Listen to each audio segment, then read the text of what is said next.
Friends Technos 1992 అందరికి స్వాగతం. మీరు డేట్ వచ్చేసరికి జూలై 16, 2025 టైం వచ్చేసరికి 4 PM అవుతుంది. ఇప్పటి వరకు ఉన్న న్యూస్ అయితే ఇవి. ఫస్ట్ వచ్చేసరికి సామ్సంగ్ నుంచి సామ్సంగ్ రీసెంట్గా ఫోల్డబుల్ ఫోన్స్ లాంచ్ చేసింది. Z fold 7, Z flip 7. అందరు ఈవెంట్లో వీళ్ళు ట్రైఫోల్డ్ గురించి ఏమన్నా చెప్తారేమో అని వెయిట్ చేశారు లాస్ట్ వరకు. ట్రైఫోల్డ్ గురించి ఎలాంటి అనౌన్స్మెంట్ అయితే లేదు. తర్వాత మీడియా టీఎంలోనే అయితే అడిగారు ట్రైఫోల్డ్ గురించి ఇన్ఫర్మేషన్ అడిగితే ఆయన చెప్పింది ఏంటంటే ట్రైఫోల్డ్ మొత్తం డిజైన్ అంతా కంప్లీట్ అయిపోయింది. యూజబిలిటీ మీద మేము ఆలోచిస్తున్నాం, అంటే ఎలా యూజ్ చేయొచ్చు దాన్ని ఇంకా బెటర్గా, ఇంకా యాప్స్ ఇంకా ఎలా బెటర్గా ఆప్టిమైజ్ చేయొచ్చు, వీటి గురించి మేము చూస్తున్నాము. దాంతోపాటు ఇంకొక మైండ్లో వాళ్ళకి ఏముందంటే మాస్ ప్రొడక్షన్ స్టార్ట్ చేస్తే ఎంతమంది కొంటారు, ఎందుకంటే కాస్ట్ ఖచ్చితంగా ఎక్కువ అయిపోతుంది. జెడ్ ఫోల్డ్ 7 ఇప్పుడు 1,75,000 దాకా వెళ్ళిపోయింది. ఇది ఒక 3 లక్షల దాకా వెళ్ళొచ్చు ఒకవేళ ట్రైఫోల్డ్ వీళ్ళు తీసుకొస్తే. అంత ఖర్చు పెట్టి ఎవరు కొంటారు, అది కూడా వీళ్ళు ఆలోచిస్తున్నారు.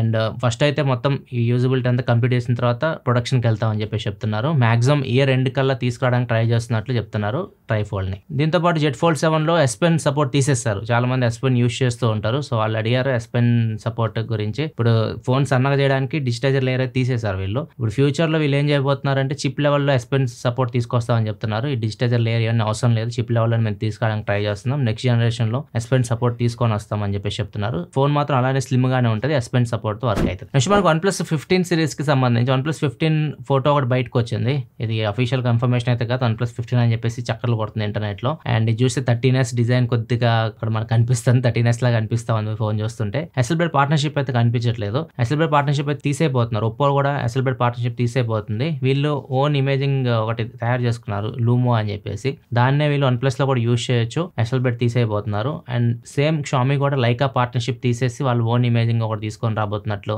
రూమర్స్ అయితే వస్తున్నాయి.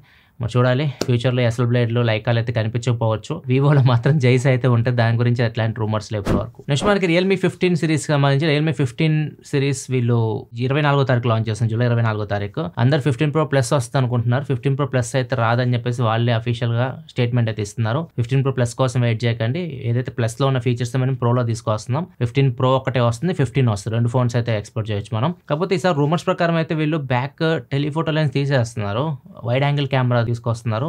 50 మెగాపిక్సెల్ కెమెరా రూమర్స్ అయితే వస్తున్నాయి. మరి ప్లస్ ని ప్రోగా తీసుకొస్తున్నప్పుడు ప్లస్ లో ఉన్న ఫీచర్స్ ఈ పెరిస్కోపిక్ టెలిఫోటో లెన్స్ ఎందుకు తీసేస్తున్నారో తెలియదు. దాని గురించి ఇంకా డీటెయిల్స్ కూడా ఇంకా ఎక్కువ బయటికి రాలేదు. చూడాలి, ఇంకొన్ని రోజులు ఉన్నాయి కాబట్టి ఇంకా డీటెయిల్స్ కొద్దిగా బయటకు వస్తే ఎక్కువ ఇన్ఫర్మేషన్ లభిస్తుంది. 14 Pro Plus సక్సెసర్ అని చెప్తున్నారు ఇప్పుడు 15 Proని. నెక్స్ట్ మనకి బెల్కిన్ నుంచి బెల్కిన్ Qi 2.2 సర్టిఫికేషన్ అయితే పొందింది. ఫ్యూచర్ లో బెల్కిన్ బ్రాండ్ నుంచి మనం 25 what wireless charging power banks charges ఇవన్నీ చూస్తాం అనమాట. కాకపోతే 25 what wireless charging power bank already ఒక బ్రాండ్ అయితే తీసుకొని వచ్చేసింది. మేమే ప్రపంచంలో మొట్టమొదటిగా తీసుకొని వచ్చాం Qi 2.2 సపోర్ట్ అని చెప్పేసి. వీళ్ళు ఆల్రెడీ పోస్టల్ కూడా రిలీజ్ చేశారు. బ్రాండ్ నేమ్ వచ్చేసరికి యూ గ్రీన్. సో ఫ్యూచర్లో బెల్కిన్ బ్రాండ్లో కూడా మీరు ఇట్లాంటి పవర్ బ్యాంక్స్ అయితే చూస్తారు. నెక్స్ట్ న్యూస్కి వెళ్ళే ముందు డీల్ ఆఫ్ ది డే చూసుకుంటే జియో ట్యాగ్ 999కి వస్తుంది. ఓన్లీ బ్లాక్ కలర్ మాత్రమే వస్తుంది, iOS కంపాటబుల్ ఇది. ఇంకో డీల్ కూడా ఉంది రియల్మీ నుంచి, రియల్మీ బడ్స్ N1 ANC-తో వస్తున్నాయి. 46GB హైబ్రిడ్ ANC-తో వస్తున్నాయి. అండ్ ఇవి వచ్చేసరికి 1199 రూపాయలకి అయితే వస్తున్నాయి. 2 డీల్స్ ఉన్నాయి. ఒకవేళ డీల్స్ మీరు చెక్ చేయాలనుకుంటే కింద డిస్క్రిప్షన్ లింక్స్ ఉంటాయి, అక్కడ నుంచి మీరు చెక్ చేయొచ్చు. ఇంకా ఎక్కువ డీల్స్ కావాలి మన టెలిగ్రామ్ ఛానల్ కూడా కింద డిస్క్రిప్షన్ ఉంటుంది, అక్కడ నుంచి మీరు చెక్ చేయొచ్చు. నెక్స్ట్ మనకి స్పెయిన్ నుంచి, స్పెయిన్లో పిక్సెల్ ఫోన్స్ యూజ్ చేయడానికి భయపడుతున్నారు పబ్లిక్. ఎందుకంటే పిక్సెల్ ఫోన్స్ ఇప్పుడు ఎవరైతే గ్యాంగ్స్టర్స్ ఉంటారో, డ్రగ్ డీల్ చేస్తున్నారు, ఇట్లాంటి వాళ్ళు యూజ్ చేస్తూ ఉన్నారు. వీళ్ళు ఏం చేస్తున్నారంటే పిక్సెల్ ఫోన్స్ లో సపరేట్ గా ఒక OS అయితే ఇన్స్టాల్ చేయొచ్చు. స్టాక్ OS తీసేసి గ్రాఫిన్ OS అని చెప్పేసి ఒక OS ఇన్స్టాల్ చేయొచ్చు. ఓన్లీ ఇది పిక్సెల్ ఫోన్స్ లో మాత్రమే ఇన్స్టాల్ చేయొచ్చు అనమాట. OS ఇన్స్టాల్ చేసుకుంటున్నారు పిక్సెల్ ఫోన్స్ లో గ్యాంగ్స్టర్స్ అందరూ. సో ఇది చాలా కష్టం అనమాట, పోలీసులు ట్రాక్ చేయడం కూడా కష్టమే. దీనిలో టైటాన్ చిప్ ఉంటుంది. సో ఓన్లీ పిక్సెల్ ఫోన్స్ లో మాత్రమే ఇది బాగా వర్క్ అవుతుంది, గ్రాఫిన్ OS అనేది. అందరు దీన్ని యూజ్ చేస్తున్నారు. అండ్ దీనిలో ఇంకొక ఫీచర్ ఏంటంటే సెల్ఫ్ రిస్ట్రిక్షన్ కూడా ఉంటుంది. లాక్ ఉంటుంది కదా, లాక్ ఒక 5-6 సార్లు తప్పు కొట్టారు అనుకోండి, ఫోన్ మొత్తం సెల్ఫ్ రిస్ట్రిక్ట్ అయిపోద్ది అనమాట. ఇట్లాంటి ఫీచర్స్ అన్ని OSలో అయితే ఉంటాయి. అండ్ పోలీసులు ఎవరైతే పిక్సెల్ ఫోన్స్ యూజ్ చేస్తున్నారో వాళ్ళని అనుమానిస్తున్నారు. పిక్సెల్ ఫోన్స్ ఎవరైనా చేతిలో ఉంటే వాళ్ళని వెళ్ళి ఎంక్వైరీ చేయడం, వాళ్ళు UI చెక్ చేయడం ఇవన్నీ చేస్తూ ఉన్నారు.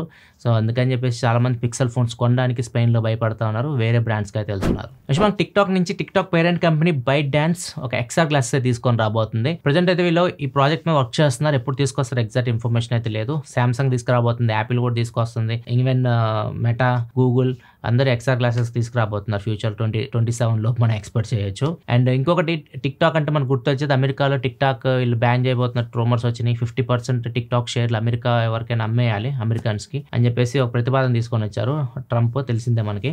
సో తర్వాత దాన్ని పొడిగించుకుంటూ వచ్చారు. ఇప్పుడు మార్చ్ వరకు వెళ్ళిపోయింది. అది మార్చ్ 2026 వరకు టైం అయితే ఇచ్చారు. అప్పటి వరకు 50% టిక్టాక్ స్టేక్ని అమెరికాలో ఎవరికైనా అమ్మేసేయాలి, ఏదైనా కంపెనీకి అమ్మేసేయాలి వీళ్ళు. సో వీళ్ళు ఏమో ఆలోచిస్తున్నారంటే వీళ్ళు అమ్మే ఉద్దేశం అయితే లేదు, ఎవరికి అమ్మే ఉద్దేశం అయితే లేదు. వీళ్ళు ఓన్గా సపరేట్గా అమెరికా కోసం ఒక యాప్ అయితే క్రియేట్ చేయబోతున్నట్లు చెప్తున్నారు. దానికి M2 అని ప్రాజెక్ట్ పేరు పెట్టి వీళ్ళు వర్క్ చేస్తున్నారు. పేరు ఏం పెడతారో తెలియదు కానీ ప్రాజెక్ట్ ప్రెజెంట్ అయితే M2 అని చెప్పేసి వర్క్ చేస్తున్నారు. ఓన్లీ అమెరికాన్ మాత్రమే యూజ్ చేయొచ్చు, అమెరికన్ డేటా అక్కడే స్టోర్ చేస్తారు. లైక్ సింపుల్గా చెప్పాలంటే మన PUBG గ్లోబల్ ఉంటుంది, BGMI మనకు సపరేట్గా ఉంటుంది, మన డేటా మొత్తం ఇక్కడే స్టోర్ అవుతూ ఉంటుంది. సేమ్ అట్లానే TikTok గ్లోబల్గా ఒకటి ఉంటుంది, అమెరికాలో ఇంకొక యాప్ లాగా తీసుకురాబోతున్నట్టు వీళ్ళు చెప్తున్నారు. వీళ్ళు ట్రై చేస్తున్నారు, మరి చూడాలి దీనికి పర్మిషన్ ఇస్తారు లేదా ట్రంప్. నెక్స్ట్ మనకి ఢిల్లీ హైకోర్టులో ఒక కేసు అయితే వెళ్ళింది రిలయన్స్ జియో నుంచి. ఎందుకంటే జియో పేరు మీద పెద్ద పెద్ద ప్లాట్ఫామ్స్ అమెజాన్, ఫ్లిప్కార్ట్, బ్లింకిట్, ఇవన్నీ ఇన్స్టామార్ట్ ఇట్లాంటి వాటన్నిటిలో జియో పేర్లు పెట్టేసి రకరకాల సామాన్ అమ్మేస్తా ఉన్నారు. బియ్యం దగ్గర నుంచి, పప్పుల దగ్గర నుంచి, ఉప్పులు అన్నీ అమ్మేస్తున్నారు. ట్యాగ్ మాత్రం జియోది ఉంటుంది అనమాట. సో ఇప్పుడు జియో దీని మీద కంప్లైంట్ చేసి హైకోర్టుకి అయితే వెళ్ళింది. హైకోర్టు తీర్పు ఇచ్చింది. ఇప్పుడు జియో ట్రేడ్ మార్క్ వీళ్ళు యూజ్ చేస్తున్నారు. ఎవరైతే ఈ ప్యాకేజింగ్లో జియో అని చెప్పేసి అవన్నీ ఆపేయాలి, మీ ప్లాట్ఫామ్స్ అమ్మనీయకుండా చర్యలు తీసుకోవాలని చెప్పేసి వాళ్ళకి ఆర్డర్స్ అయితే జారీ చేశారు. అండ్ జియో కూడా కస్టమర్స్ని అడుగుతుంది, మీరు ఒకసారి చెక్ చేసుకోండి మీరు ఏం తింటున్నారు, ఎందుకంటే ఫుడ్ ఈజీ కల్తీ చేయొచ్చు. జస్ట్ జియో పేరు కనపడింది, రిలయన్స్ నమ్మకం ఉంటుంది, రిలయన్స్ అంటే అంబానీది అని చెప్పేసి అందరూ కొనుక్కొని తింటా ఉంటారు. సో అక్కడ ఎవరు అమ్ముతున్నారో కూడా చూడట్లేదు. సో ఫేక్గా ప్రొడక్ట్స్ అన్ని అమ్మేస్తూ ఉన్నారు. ఎందుకంటే ఇవి ఫుడ్కి సంబంధించిన ప్రొడక్ట్స్ కాబట్టి హెల్త్ మీద ఇంపాక్ట్ అయ్యే ప్రమాదం అయితే ఉంటుంది. నెక్స్ట్ న్యూస్లోకి వెళ్ళే ముందు కామెంట్ ఆఫ్ ది డే చూసుకుంటే శ్రీకాంత్ అడుగుతున్నారు 45,000లో iPhone 11 తీసుకోవాలా 12 తీసుకోవాలని అడుగుతున్నారు. 45,000 మీ దగ్గర ఉంటే 11, 12 అసలు ఎప్పుడు ఫోన్స్, చాలా పాత ఫోన్స్. ఒకవేళ మీ దగ్గర అంత డబ్బులు ఉన్నాయనుకోండి, దసరా సేల్ వెయిట్ చేయండి, 55,000 రూపాయలకి నాకు తెలిసి iPhone 16 అయితే రావచ్చు. iPhone 16 తీసుకోండి, కొద్దిగా యాడ్ చేసుకునైనా కానీ. మొన్న సేల్ 60,000 రూపాయలకి వచ్చింది, ఇంకా నెక్స్ట్ సేల్ ఇంకా తగ్గొచ్చు, ఒక 5,000 రూపాయలు.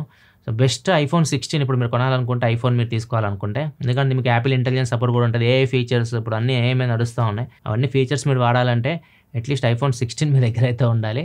సో దాన్ని టార్గెట్ చేయండి. ఇవన్నీ 45,000 డబ్బులు వేస్టే. 11, 12, 13, 14, 15 తీసుకోవచ్చు, కానీ 15లో మీకు AI ఫీచర్స్ అయితే పనిచేయవు. నెక్స్ట్ మన కోల్కతాలో ఒక లాయర్ యానివర్సరీ సందర్భంగా తన భార్యకు ఒక ఫోన్ అయితే గిఫ్ట్గా ఇచ్చాడు. 49,000 రూపాయలు పెట్టుకున్నాడు, దగ్గర 50,000 రూపాయలు అనుకోండి, ఇంకా 50,000 రూపాయలు పెట్టి ఆఫ్లైన్లో కొన్నాడు ఫోన్ గిఫ్ట్గా ఇచ్చాడు. కొన్ని రోజులు బాగానే నడిచింది. తర్వాత పోలీసులు ఇంటికి వచ్చి లావెన్ని ప్రశ్నించారు, అవన్నీ అదుపులోకి కూడా తీసుకున్నారు. ఎందుకు తీసుకున్నారంటే ఆ ఫోన్ ఆల్రెడీ ఎవరో యూజ్ చేసిన ఫోన్ IMEI నెంబర్తో కొన్ని సైబర్ క్రైమ్స్ కూడా జరిగినాయి. అందుకని చెప్పేసి ఈయనైతే అరెస్ట్ చేశారు. ప్రజెంట్ అయితే ఈయన బిల్లు అవన్నీ తీసుకెళ్ళి చూపించడం కొన్నాను అని చెప్పేసి పోలీసులు ఎవరి దగ్గర అయితే కొన్నారో వాళ్ళని అదుపులో తీసుకున్నారు, డిస్ట్రిబ్యూటర్ని, డీలర్ని అందరిని అదుపులో తీసుకొని విచారిస్తున్నారు. ఈ ఫోన్ అయితే వీళ్ళైతే మా దగ్గర కూడా ప్యాక్గా వచ్చిందని చెప్పేసి వీళ్ళు కూడా చెప్తున్నారు. సో మోస్ట్లీ ఇది యూజ్ చేసిన తర్వాత మళ్ళీ వీళ్ళని నీట్గా రీప్యాక్ చేసి అమ్మేసి ఉండొచ్చు. నెక్స్ట్ మన బెంగళూరులో చిన్న వ్యాపారస్తులు ఉంటారు కదా, రోడ్డు మీద చిన్న షాపులు పెట్టుకునే వాళ్ళు, అలాంటి వాళ్ళందరికీ GST నోటీసులు అయితే వెళ్ళినాయి. ఎందుకంటే చాలామంది UPI పేమెంట్స్ చేస్తూ ఉంటారు. UPI పేమెంట్స్ చేయడం వల్ల అకౌంట్లో డబ్బులు పెరిగిపోతూ ఉంటాయి. 20 lakhs దాటి GST కిందకు వస్తారనమాట. చాలామంది GST కూడా రిజిస్టర్ చేసుకోంటారు. చాలామందికి నోటీసులు అయితే వెళ్ళినాయి. వీళ్ళందరూ ఏం చేస్తున్నారంటే ఇప్పుడు మాకు UPI వద్దు, క్యాష్ ఏం వద్దు అని చెప్పేసి బోర్డులు పెట్టేస్తున్నారు. UPI స్టిక్కర్లన్నీ చింపేసేసి క్యాష్ ఇస్తేనే సామాన్లు ఇస్తున్నట్లు కూర్చున్నారు. చాలామంది IT ఎంప్లాయీస్ ఉంటారు అక్కడ, వాళ్ళు ఎక్కువ UPI పేమెంట్స్కి అలవాటు పడిపోయి ఉంటారు. సో వాళ్ళైతే దీని మీద కన్సర్న్ రైజ్ చేస్తున్నారు. నెక్స్ట్ మన కందుకూరులో 7 బీటెక్ విద్యార్థులు వీళ్ళకి చేతి ఖర్చుల కోసం, అంటే బతకడం కోసం ఏమైనా ఉంటాయి కదా, జల్సాలు చేయడం కోసం డబ్బులు కావాల్సి వచ్చింది. సో వీళ్ళు ఏం చేశారంటే యూట్యూబ్లో బైకులు దొంగతనం చేయడం నేర్చుకున్నారు. రాయల్ ఎన్ఫీల్డ్ బైక్లు ఈజీగా దొంగతనం చేయొచ్చు అని చెప్పేసి తెలుసుకొని చాలా రాయల్ ఎన్ఫీల్డ్ బైక్స్ని, బుల్లెట్ బైక్స్ని అయితే వీళ్ళు దొంగతనం అయితే చేశారు. ఒక స్కూటీ కూడా దొంగతనం చేశారు. పోలీసులకి కంప్లైంట్స్ వస్తూనే ఉన్నాయి. పోలీసులు అయితే వీళ్ళని ప్రజెంట్ అయితే పట్టుకున్నారు. దగ్గర 7 ఉన్నారు. చాలా బైక్స్ వీళ్ళు స్వాధీనం కూడా చేసుకున్నారు పోలీసులు అయితే. కొన్ని బైక్స్ అమ్మేశారు వాళ్ళు. అండ్ ఎందుకు చేశారు ఇదంటే మాకు ఖర్చుల కోసం, డబ్బుల కోసం చేసామన్నారు. ఎలా నేర్చుకున్నారంటే యూట్యూబ్లో చూసి నేర్చుకున్నాం అని చెప్తున్నారు. ఇదే ఫ్రెండ్స్ ఇప్పటివరకు న్యూస్ అయితే సామ్సంగ్ Z Flip 7 అన్బాక్సింగ్ కూడా మన ఛానల్ అయితే ఈ రోజు 6 గంటలకైతే పోస్ట్ చేసిన ఈవినింగ్. ఒకవేళ మీకు నోటిఫికేషన్ రాకపోతే, ఇంకా చెక్ చేయకపోతే ఇక్కడ కార్డ్స్లో ఉంటుంది, ఇక్కడ నుంచి చెక్ చేయండి. మళ్ళీ మనం రేపటి టెక్ న్యూస్ కదా, సెలవు, బాయ్.